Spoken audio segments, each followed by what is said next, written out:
In the history of the Dutch Republic, Orangism or Prinsjesendheid was a political force opposing the Staatsbasiszender party. Orangists supported the Princes of Orange as stadtholders and military commanders of the Republic, as a check on the regent's power. The Orangist party drew its members largely from the common people, soldiers, the nobility and Orthodox preachers, though its support fluctuated heavily over the course of the Republic's history.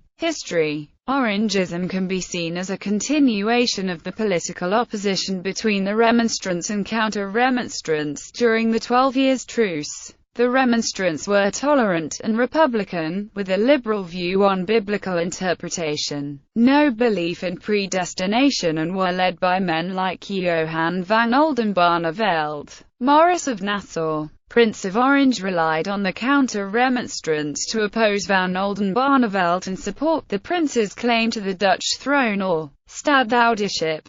And things got so bad that civil war threatened. Orangists such as the Vice-Admiral Johan Evertsen backed the election of William III, Prince of Orange, the posthumously born son of William II, Prince of Orange, to the office of Stadtholder of the Netherlands. The office had been vacant since the death of William II in 1650. The pro-Republic party was marked by caution, led by Raadspensionaris Johan de Witt, and had supporters among the ruling class and the regentin. It was de Witt who, in the 1654 peace with England and its leader Oliver Cromwell, included the secret act of seclusion banning the stadtholder from leadership of the Republic. De Witt then put pressure on all 7 of the Republic's provinces to uphold this ban. The pro-Prince party was led by the stadtholder himself and by men such as Cornelis Tromp. It played an important part in the expulsion of the De Witt brothers, which culminated in 1672 with William III's election as stadtholder on the 28th of June and with an organized lynch mob at the Binnenhof on The Hague on 20 August. In the second half of the 18th century, the anti-Orangist party became known as the Patriots. These patriots strongly opposed both the Prince of Orange and the British connection. Many of their numbers were drawn from those with commercial and maritime interests who saw Britain as a natural rival of the Dutch, and generally supported the French.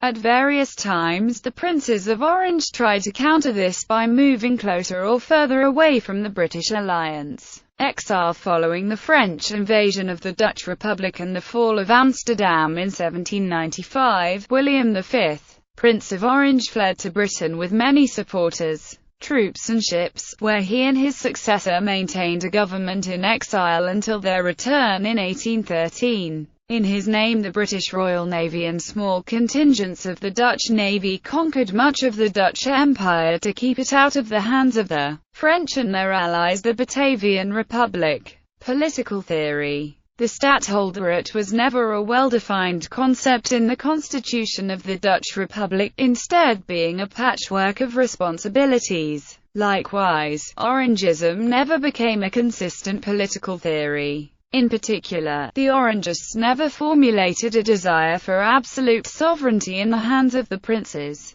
even though they leaned heavily on the concept of monarchy, since this would have been problematic in the Republic that wrested its independence from the kings of Spain under William of Orange. Instead, they stated their views in terms of republican liberty, sharing the idiom of their state's party opponents. Attempts to introduce elements of John Locke's natural law and Montesquieu's separation of powers failed when these same theories were taken over by the opposing patriot faction in the 1780s.